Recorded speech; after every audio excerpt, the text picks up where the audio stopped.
BCTS is a 21-year-old process that was developed in the early 2000s, and it was designed to benefit an environment that was so 20 years ago.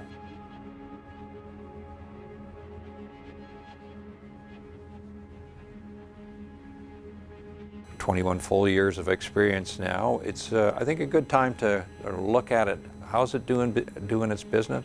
Where is it succeeding? Where is it failing?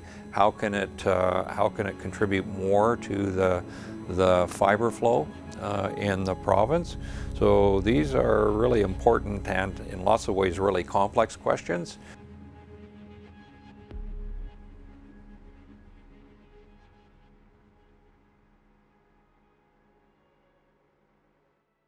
It's such a big project. The challenges are always trying to, I may drill down too far, and I'm not looking at things at a 50,000 foot level. Know a lot of people in industry, and so you have that industry voice in the back of your head. If they'll phone you, they'll email you, they'll catch you at a convention and give you their thoughts. And that may not be aligned to where we need to head. It's still that timber first mentality. So we've been tasked to have this review, to really have the BC Timber Sales Program. I think the goal is for it to reflect the current environment, to meet the needs of stewardship, to meet the needs of the economy and have an economic return, as well as to meet the needs of our social environment, like rural communities in British Columbia. This is a difficult time for the province of British Columbia. They got to deal with a deficit. We've got all the trade threats coming out of the United States that seem to change on a daily basis. Clearly, our timber and lumber and so on is in the crosshairs of the U.S. in some ways. So it's a difficult backdrop in which to undertake a review like this.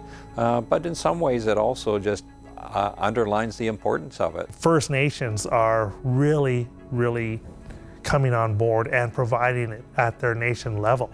A distinction-based approach of what BCTS is today, what are the negative effects, what are the positive effects, but what is needed for it to be in a really good place for tomorrow.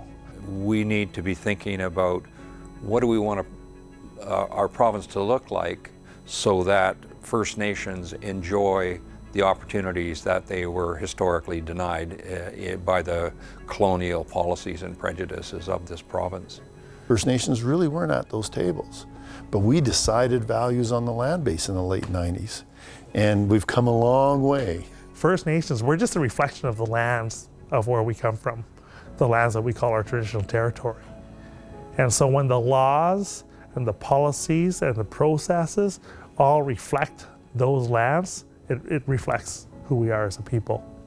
I've learned a lot about the processes, the deep dives into things that I probably never knew, whether it was First Nations revenue sharing, all of those things. I knew forestry, I've been in it for over 40 years. Didn't really understand those things. So I always come every day to try and learn something new, and with this process, I learn something new every day. It's really interesting to take some of the learnings from the world of treaty to the world of BC timber sales, and in particular opportunities for BCTS to partner with First Nations.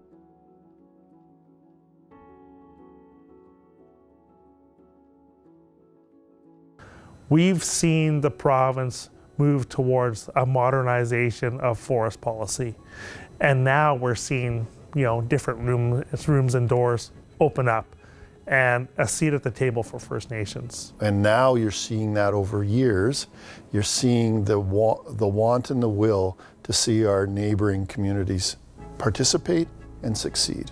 We can't pretend that the fiber flow shortage is just going to go away. It's going to take a whole bunch of wise thoughts and wise ideas to pull together a solution that's actually going to make a difference on the ground out there. That's, I think, you know, I'll be disappointed in myself and disappointed in the task force if we don't come up with a body of proposals that are going to make a difference to not just BCTS, but to First Nations and communities and others who potentially can benefit from wise public policy. This process of the BCTS review is just an example of future processes of things that will be pulling everything together for the well-being of our land, our people, our everything.